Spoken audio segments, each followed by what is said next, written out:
Voilà, alors donc en fait, on est là toujours dans l'étude de la Sikha de la semaine, sur la paracha de la semaine, donc parachat Pinchas.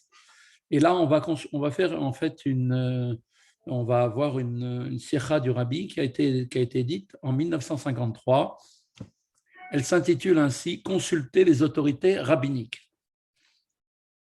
Alors, notre paracha raconte l'épisode de Pinchas qui a obtenu la vengeance donc de l'Éternel de Dieu. De façon générale, on sait très bien que chaque étude doit permettre d'introduire une idée nouvelle. C'est là le but, bien sûr, de l'étude. C'est le cas lorsqu'elle porte aussi sur la loi orale.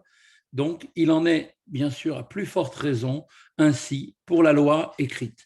Donc, un seul signe, comme on le sait, permet d'établir de nombreuses halachot, et combien plus lorsqu'il s'agit d'un récit comme celui de Pinchas, que celui-ci doit pour nous apporter une idée nouvelle dans notre service de Dieu. Alors la question c'est, quel aspect nouveau peut-on déduire de ce récit? Il est dit que celui qui est touché, on avait vu, en constatant la gravité d'une faute, eh bien, peut punir celui qui l'a commise en lui ôtant la vie, même s'il le faut.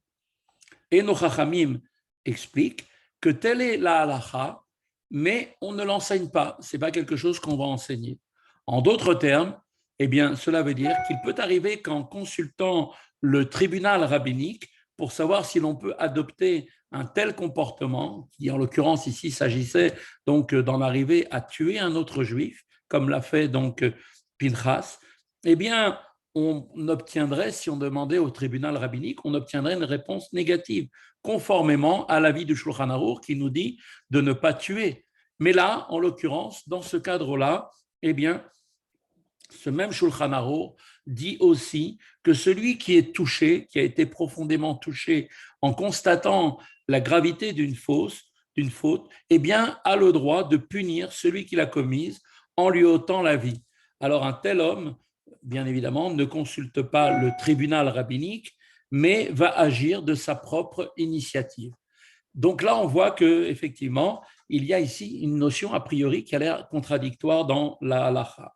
En fonction, il doit agir, cet homme-là, en fonction de ce qu'il ressent au plus profond de son âme, et dès lors, il est considéré, d'après la Torah, comme ayant effectivement appliqué la halakha et mis en pratique la volonté de Dieu. Donc on voit qu'ici, la Torah nous dit, dans le cadre de ce que nous devons faire, si nous devions consulter un tribunal rabbinique, demander s'il est permis de tuer quelqu'un qui est en train de mal se comporter, qui est en train de déshonorer le nom de Dieu, de profaner le nom de Dieu, comme c'était le cas avec Zimri, eh bien là, s'il avait demandé, on lui aurait dit non, on n'a pas le droit. Mais d'un autre côté, le tribunal lui-même sait très bien qu'il est marqué dans la halakha, dans le Shulchan Aruch, ce même Shulchan Aruch qui nous dit que celui qui est touché par la gravité d'une faute, eh bien, aura le droit de punir celui qui l'a commise, même jusqu'au niveau de lui ôter la vie s'il le faut.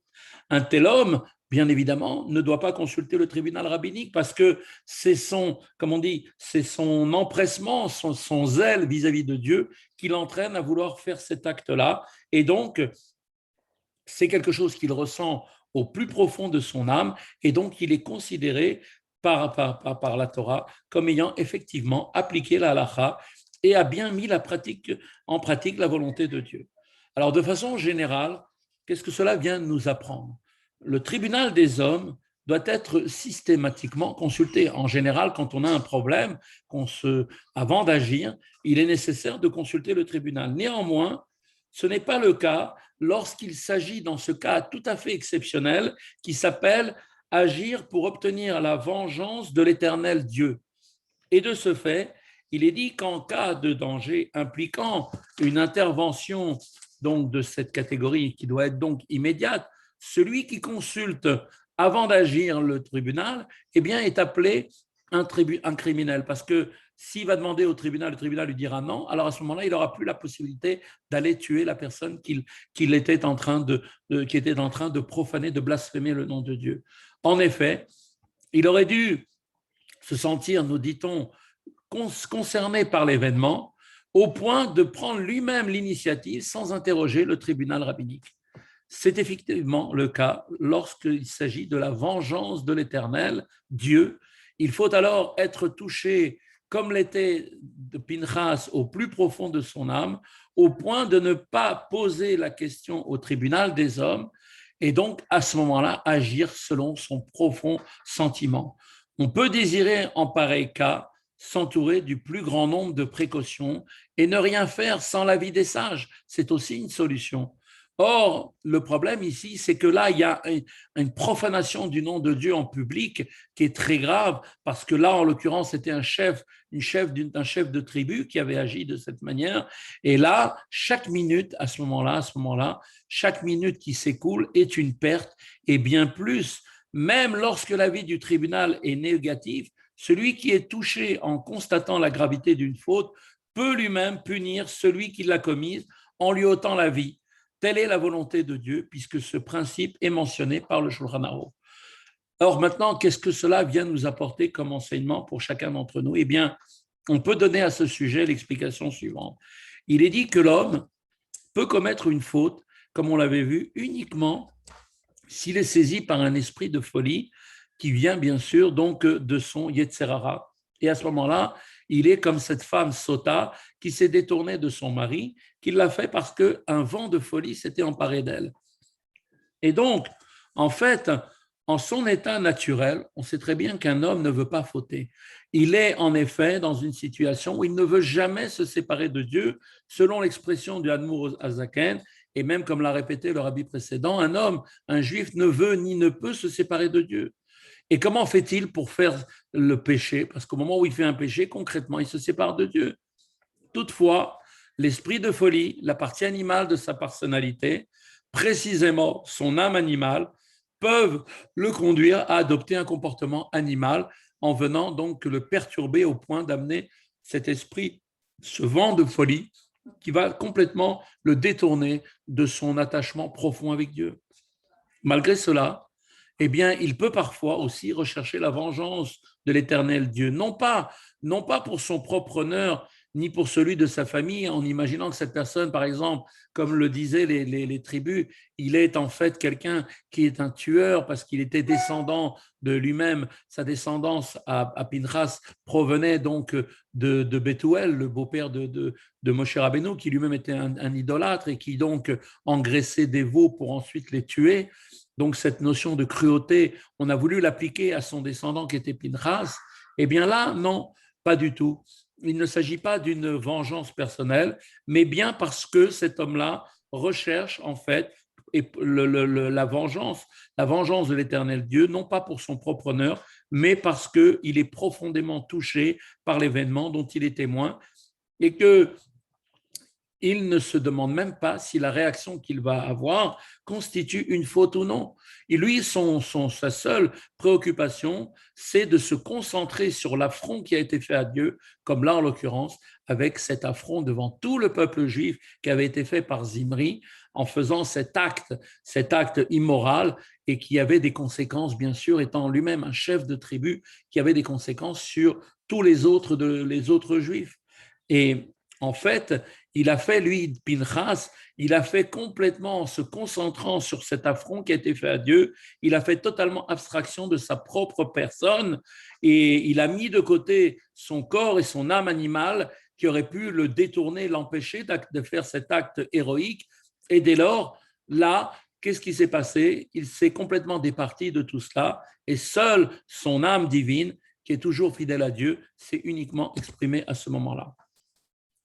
Eh bien, c'est précisément cette âme divine qui le conduit à rechercher la vengeance de l'Éternel Dieu, car si son âme animale est mise de côté, eh bien, le juif, eh bien, par cette âme divine qui est en lui, pourra, à n'en pas douter, mettre en pratique sa volonté. C'est donc pour cette raison que nous dit la Torah que lorsque Pinchas tua Zimri, eh bien, il y eut un effet exceptionnel. Il y eut en fait que l'épidémie qui avait commencé à sévir dans le camp d'Israël fut arrêtée et des milliers de Juifs, grâce à l'acte héroïque de Pinchas, ont été préservés d'une faute particulièrement grave qui était l'idolâtrie de Baal Péor, qui est en fait ce qu'avait souhaité donc Midian. En fait, le roi Balak avait, en dépit de tout, malgré qu'il a bien vu que au lieu de maudire Bilam, eh bien le peuple juif au contraire il l'a béni. Donc en dépit de tout, Bilam lui a donné ce conseil, c'était de se dépraver, d'envoyer ses propres filles. Il a envoyé lui-même sa propre fille pour se dépraver. C'est elle qui est allée avec Zimri, et tout ça dans le cadre de l'Avodazara de Baal Peor, de laquelle le Midrash nous dit que cette Avodazara est une accusation permanente portée contre Moshe. Et donc, seule l'action de Pinchas a pu faire disparaître cette accusation dans le ciel. Or, une affirmation aussi grave n'est formulée à propos d'aucune autre faute, quelle qu'elle soit. On voit maintenant que le salut d'Israël a pu être obtenu grâce à l'intervention de Pinchas. En conséquence, qu'est-ce que Dieu lui dit? Eh bien, dans la Torah, il est dit, Dieu lui dit, je lui donne mon alliance de paix, et bien plus, comme on l'a vu hier, eh bien, Pinchas, c'est Eliaou, qui lui-même, Eliaou Hanavi, comme vous le savez, assiste à chaque circoncision et sera aussi l'annonciateur de la délivrance finale. L'époque actuelle est malheureusement celle d'une épidémie. Le rabbi dit en sujet de son beau-père, le rabbi précédent, que Dieu fait brûler les murs de l'exil. Et là, à ce moment-là, dans la situation dans laquelle nous vivons, il n'est nul besoin d'en faire la preuve ou de justifier une affirmation de cette sorte. Chacun de nous peut le constater de ses propres yeux. En effet, on peut voir que de nombreux Juifs en terre d'Israël, terre sainte, ou même à l'extérieur de celle-ci, eh bien malheureusement s'écartent des valeurs traditionnelles et empruntent un chemin tortueux qui les conduit malheureusement à se dresser contre Dieu et contre sa Torah. Nous vivons donc malheureusement actuellement dans une période d'incendie, au cours de laquelle les enfants d'Israël peuvent, que Dieu préserve, s'écarter définitivement de la tradition. Alors, qu'est-ce qu'on devrait faire? Que doit-on faire? Eh bien, en pareille époque, on ne doit pas consulter le tribunal rabbinique ni les sources traditionnelles pour vérifier s'il est permis d'écourter son étude de la Torah afin de remédier à cette situation et donc de fermer les livres pour sortir dehors et aller faire un travail de sauvetage, pour aller, comme dans un incendie, faire le nécessaire pour sauver des vies.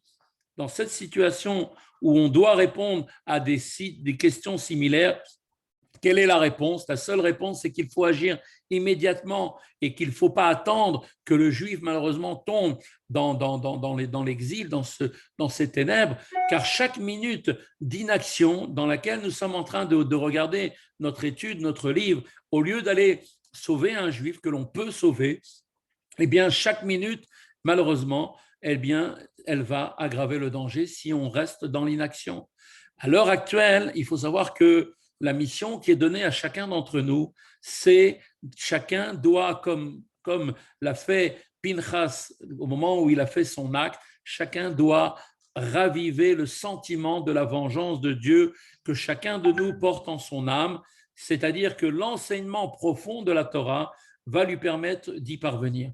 On doit donc maintenant, et c'est là le conseil que donne le rabbi à chacun d'entre nous, puisque nous sommes chacun d'entre nous les émissaires du rabbi dans cette génération, chacun doit quitter ses quatre coudées, s'adresser à d'autres juifs et à leur parler avec bienveillance, en employant des mots chaleureux, surtout pas des mots de dureté. On ne doit pas engager avec eux des débats d'idées, parce que là, on n'en sortirait pas.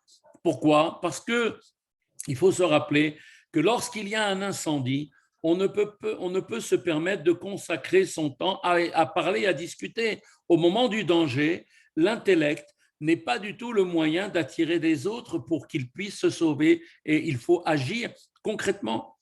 Il faut parler, nous dit le rabbi, avec chaleur et avec enthousiasme, cet enthousiasme qui émane de l'âme, et c'est ainsi que l'on peut allumer le feu chez son interlocuteur, qui lui aussi, ainsi qu'il est dit, ces flammes, ce sont celles de Dieu. Dès lors, à ce moment-là, dès que l'on fera ça, comme ça a été le cas avec Pinchas, eh bien l'épidémie va s'arrêter. Il est dit, comme on l'a dit, pour conclure tout ce que l'on vient de dire aujourd'hui, que Pinchas, c'est Eliaou, et nous obtiendrons ainsi sa venue, avant le grand et redoutable jour, le dernier jour de la délivrance, qui va être donc quelque chose de phénoménal, extraordinaire. Et comme il est dit, il obtiendra le Mashiach, il obtiendra, David, et comme le dit Eliyahu Hanavi avant la venue du Mashiach, eh bien, il obtiendra le repentir du cœur des pères grâce au Fils, Yashuv Lev Avot Albanim, et annoncera la délivrance finale par notre juste Mashiach très, très bientôt et de nos jours, comme l'a dit le Rabbi dans toutes ses sikhot. Voilà, c'est ici que se termine l'enseignement.